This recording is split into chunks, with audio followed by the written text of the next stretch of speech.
Esse gás sulfídrico ele também é utilizado em processamentos industriais, mas os animais carnívoros, isso inclui nós seres humanos também, pode produzir esse gás sulfídrico.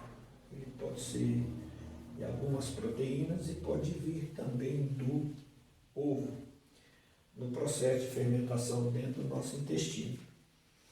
Ele é vamos dizer assim, ele também, por exemplo, no processo, quando o ovo apodrece, o ovo chocou, apodreceu. Nesse processo de apodrecimento, ele fermenta e produz o gás sulfídrico. Esse gás sulfídrico, ele é o gás que produz aquele cheiro de ovo podre, aquele cheiro horrível. Mas os animais, né, que consomem ovo e os carnívoros também produzem ele no processo de fermentação. Isso aí é aquele gás que a pessoa solta, aquele pum, e você tem a impressão que vai começar a derreter os plásticos, sabe, que está em volta. É o cheiro de ovo podre mesmo. E nós, seres humanos, produzimos no processo de fermentação do nosso intestino em torno de 11 tipos de gases. Se você produzir um gás nesse processo de fermentação que tem na estrutura do gás enxofre ou nitrogênio, é aqueles que é como se você tivesse uma câmara de gás, né? A gente finge que, todo mundo finge que não produz esses gases horríveis aí, né? Que fica mais bacana. Mas é isso. Então, o gás sulfídrico são 2 hidrogênios e um enxofre. Então temos aqui, né, os elétrons na última camada aí. É só um mesmo. E tem 2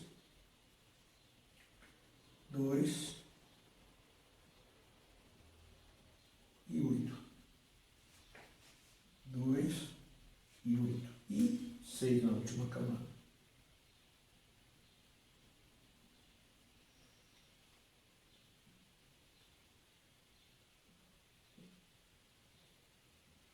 Aí.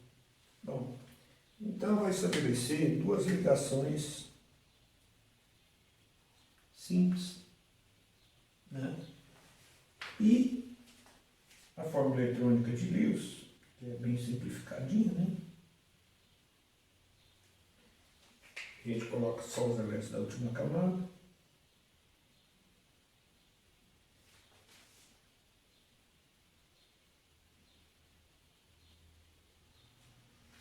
E aí é só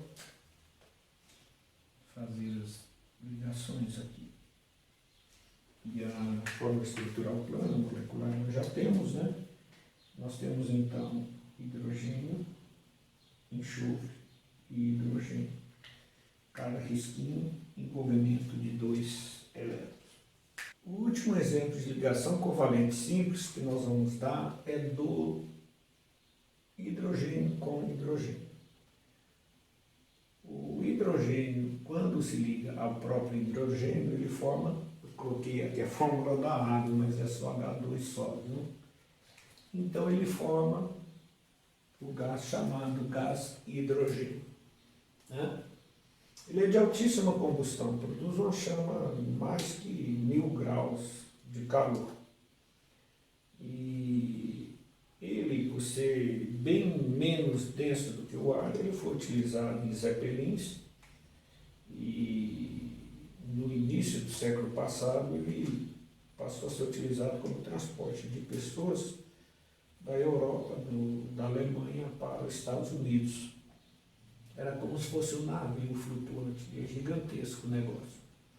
Só que aconteceram 2 mega acidentes nos Estados Unidos e o projeto caiu por terra. Hoje não se usa mais, usa-se em vez do gás hidrogênio, o gás hélio, porque ele não pega fogo de jeito nenhum. Então, se acontecer qualquer incidente, né, eles geralmente são divididos em compartimentos, daria tempo para pousar o instrumento se tivesse algum pequeno vazamento, ele viria mais calmamente para o chão e não pegaria fogo. Então o risco de acidente é bem menor, né? Mas o hidrogênio não. Eu soube, isso há uns 15 anos atrás, por aí, o funileiro, o gás hidrogênio pode ser utilizado no processo de funilaria. O funileiro estava utilizando o gás hidrogênio, e aí aconteceu o aniversário de um filho, e ele pegou e encheu os balões com gás hidrogênio, porque ele fica tentando subir para cima, né? E as crianças adoraram. E o lugar onde estava acontecendo a festa, repleto de balõezinhos de gás hidrogênio. Aí na hora de cantar o parabéns, teve um engraçadinho que rebentou o primeiro balão com o isqueiro. Aí ocorreu um processo em cadeia. E aí é um monte de calor sendo liberado ao mesmo tempo. A explosão é uma das coisas que mata o calor. O calor, no caso da explosão, é um deslocamento também de ar violento com uma parede em movimento. E aí o resultado foram diversas pessoas, diversas crianças com queimadura. Aí, bom, então vamos finalizar essa parte aí. Um elétron. Um também. O hidrogênio ele precisa ficar igual ao hélio, que tem quantos elétrons na camada? L2. Então pronto, está aí. Na última. Mais um. Faz a ligação simples.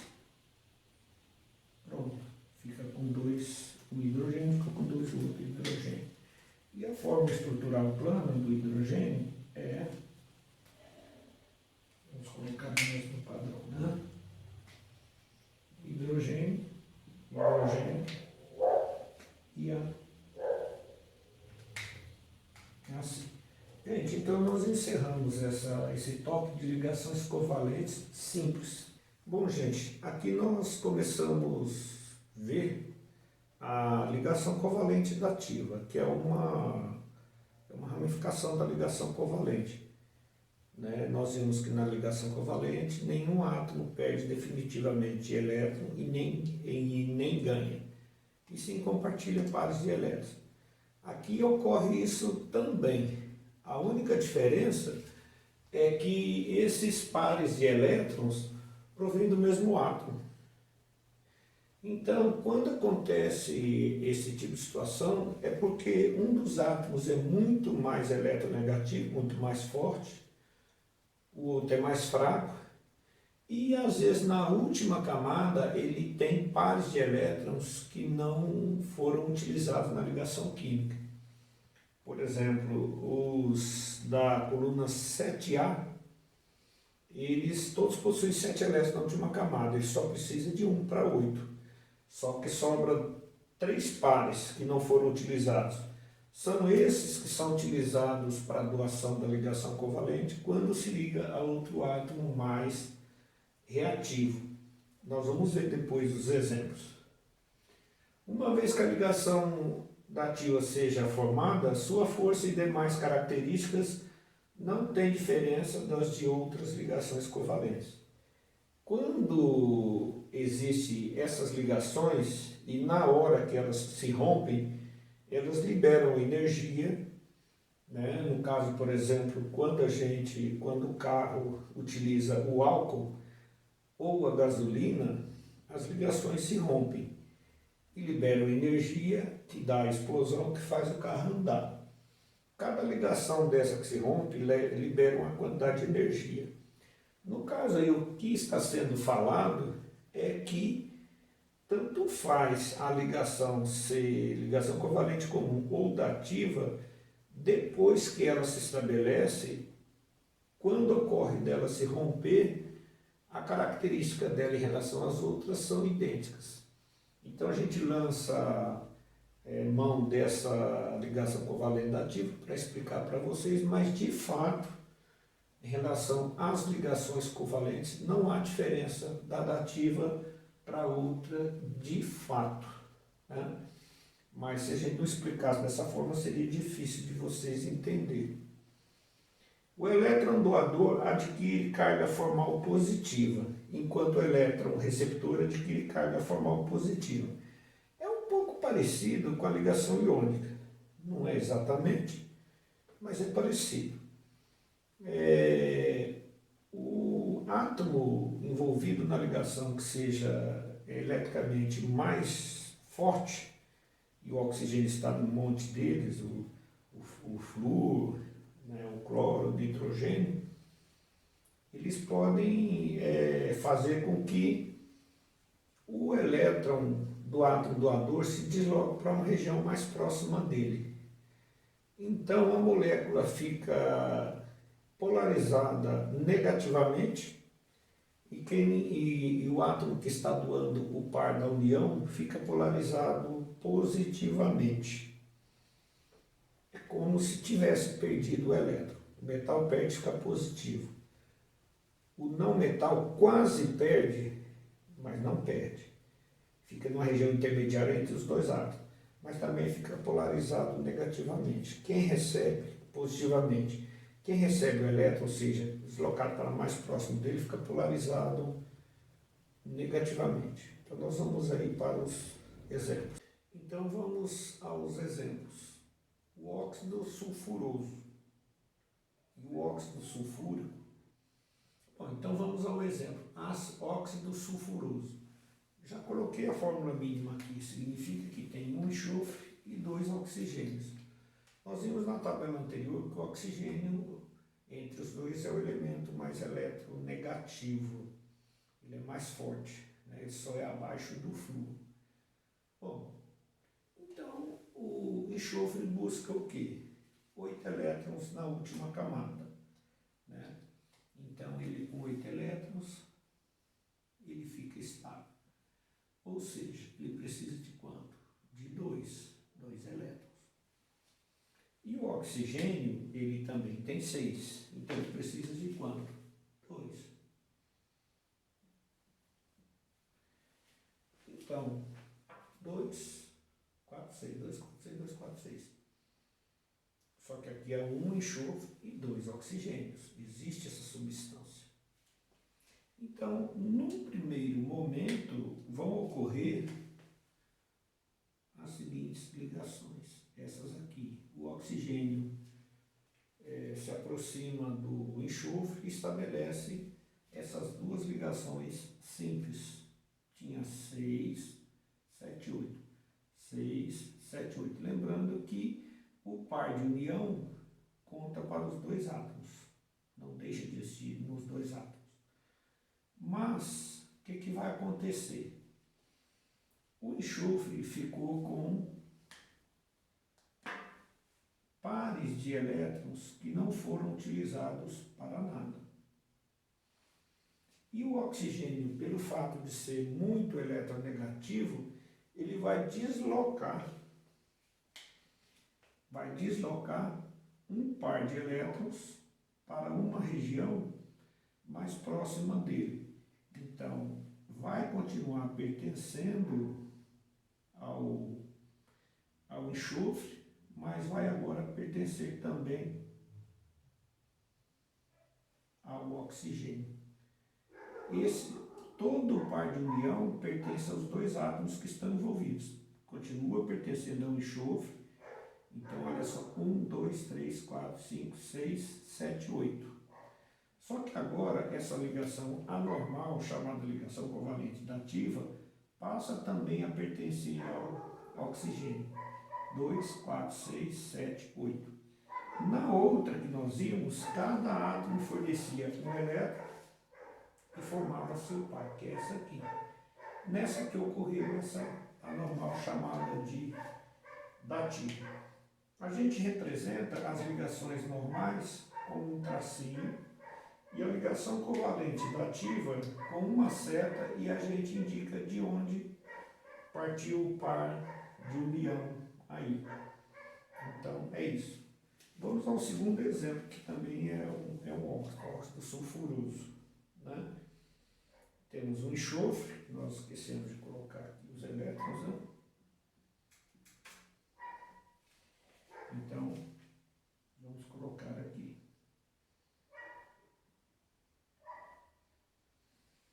mesma situação. Todos precisam de 2 para ficar com 8, conforme nós vimos. Então vai ocorrer o quê? No primeiro momento vai ocorrer essas 2 ligações normais, onde esse oxigênio ficou com 8 e esse enxofre ficou com 8. Lembrando que o enxofre tem 2 pares de elétrons, né, que não foram utilizados ainda. Então, pelo fato de o oxigênio ser muito eletronegativo, ele se aproxima do enxofre e força a barra. É uma sociedade aonde entre 2, aonde apenas um fornece os 2, né? Tanto no oxigênio quanto no outro. Então, essa aqui é chamada de ligação covalente dativa ou coordenada. Vamos destacar, como nós destacamos em vermelho.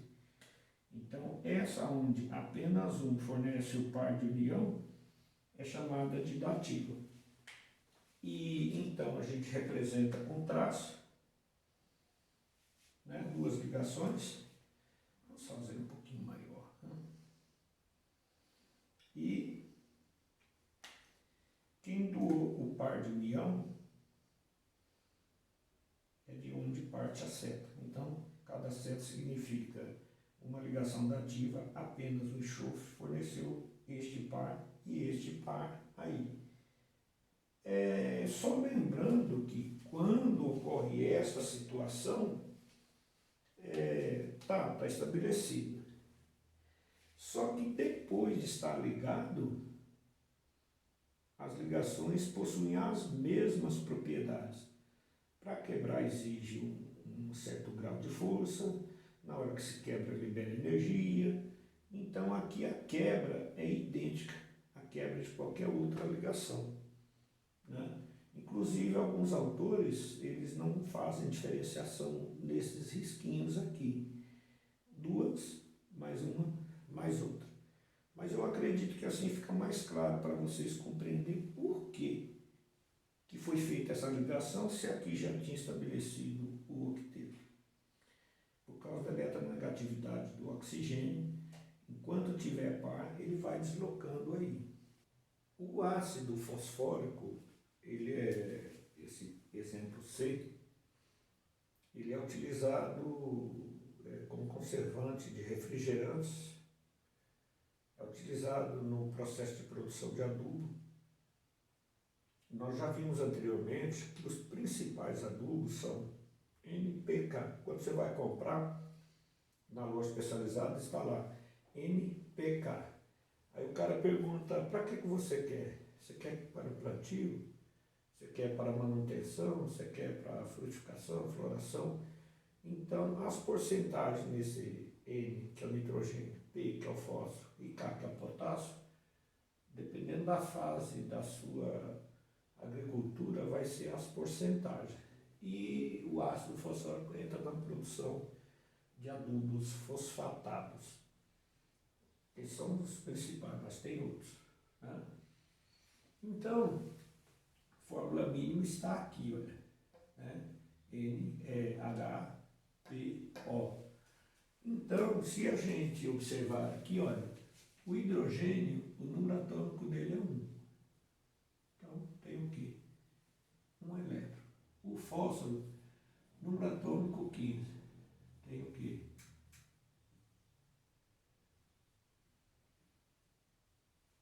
E o oxigênio, número atômico 8, que é 6. Bom, aqui vocês representam os elétrons da última camada, né? Então, veja só, quantos elétrons o hidrogênio tem na última camada? 1, só tem 1. Outro hidrogênio 1 e 1. Né?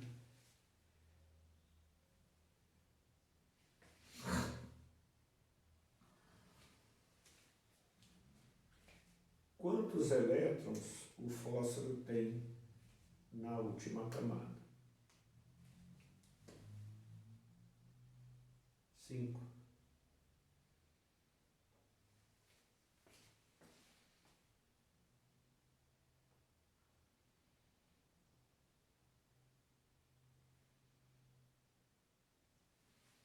Quantos elétrons o oxigênio tem na última camada? 6. Então, são 4. São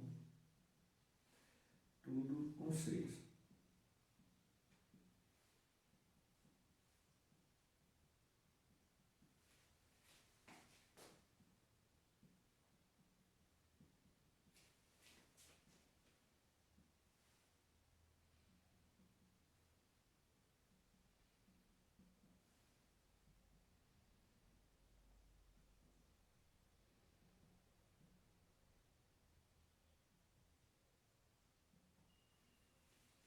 Bom, o que vai acontecer?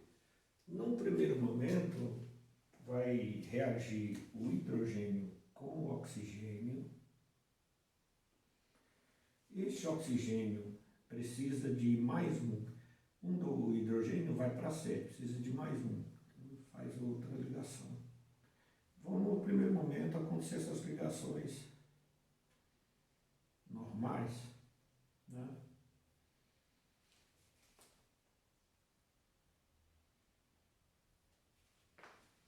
Aí ficou estável todos os 3 hidrogênios com 2, ficou estável todos esses oxigênios que participaram dessa ligação com 8, e o fósforo ele tinha quanto? 5, precisa de quanto? 3, fez 3 ligações, olha.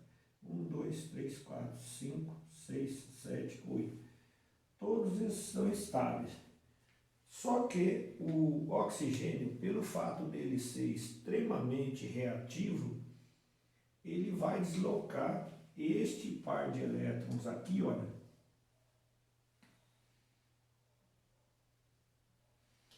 para uma região intermediária entre ele e o fósforo. Vai arrancar do fósforo? Não. Só que ele vai se posicionar numa região intermediária entre o fósforo, de tal maneira que vai servir continuar servindo ao fósforo e vai servir também ao oxigênio. Então aqui, olha, fez uma ligação anormal, que a gente chama de inativa. Já explicamos que no final, depois que a ligação se estabelece, ela vai ficar idêntica às outras, em termos de força e tudo, né? E a maneira simplificada de representar isso aí, através da forma estrutural plana, né, vai ficar assim, ó.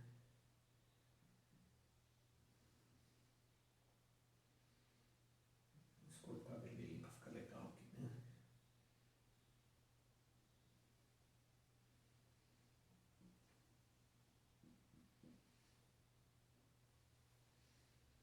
Então, vai ser normal, normal, normal, normal, normal, normal, e essa aqui vai ser anormal, é a que a gente chama de dativa. O ácido nítrico ele é utilizado também em diversos processos industriais, né? E aí ele tem um hidrogênio, um nitrogênio e 3 oxigênios. O hidrogênio e o oxigênio não vou fazer novamente, nós fizemos, vou fazer só do nitrogênio, a distribuição eletrônica.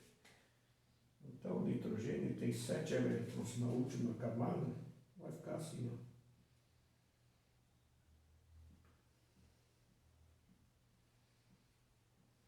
Quer dizer, tem 7 elétrons no átomo, 7, 5 elétrons na última camada. Bom, então, um elétron, o oxigênio, o nitrogênio, tem quanto? 5 na última camada.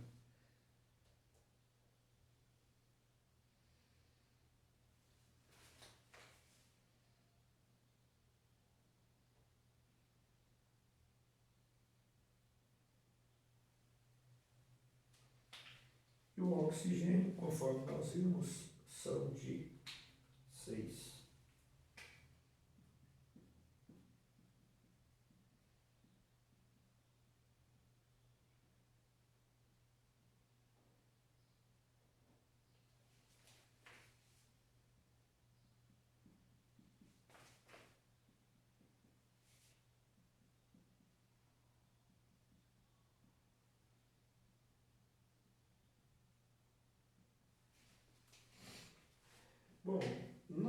primeiro momento, vai estabelecer essas primeiras ligações aqui.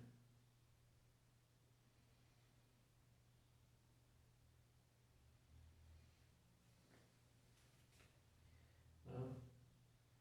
Vai estabelecer essas primeiras ligações aí. Então, vai acontecer o quê? O hidrogênio vai ficar estável com 2. O oxigênio vai ficar estável com 8. O nitrogênio, com mais 1, foi para quanto? Para 5. Ou para 6. Está faltando quanto? 2. Ele vai se ligar em duas ligações normais com um oxigênio. O oxigênio precisa de quanto? De mais 2. E é justamente o que esse nitrogênio está precisando.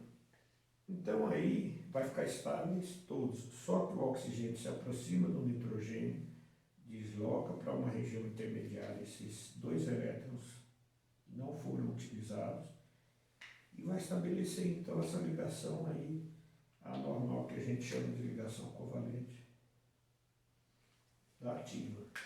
Todos ficaram com 8. Então aí a maneira de representar é essa aqui.